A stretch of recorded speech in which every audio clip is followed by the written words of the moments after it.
Hey, I'm Jamie with the Crafters Workshop, and I'm here to show you some of the newest stencils from Rebekah Meier.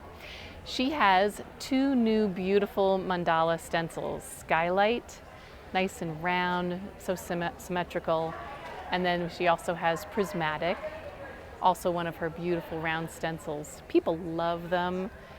They do so many beautiful things with them. They use them for layouts. Aren't they gorgeous? Then she has her new mesh blocks. Again, very rhythmic, very symmetrical.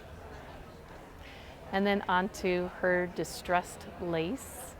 Isn't that wonderful? The thing that people really like about Rebekah's work is that there's kind of like a funky, shabby chic about them. Some of them are very symmetrical, very rhythmic. And the way she lays it out, it's perfectly set, so you know exactly how it's going to look on your layout. Sometimes that's the hardest part, figuring out where to place something, how to make it look good, and she does all that work for you. The Spanish tile, again, has a lovely intricacy, really pretty, very delicate. And we're coming up to one of my favorite ones. This one is the Leaf Collection.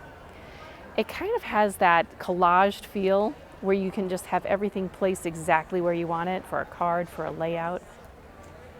And then last but not least, the script dots. Again, I love geometrics, and with her script added to it, it's so perfect. Thanks for watching. This video was filmed by Scrapbook.com at the 2018 AFCI Mixed Media event in Sandy, Utah. If you want to see more from Scrapbook.com, please like, share, subscribe, and leave a message. Happy crafting!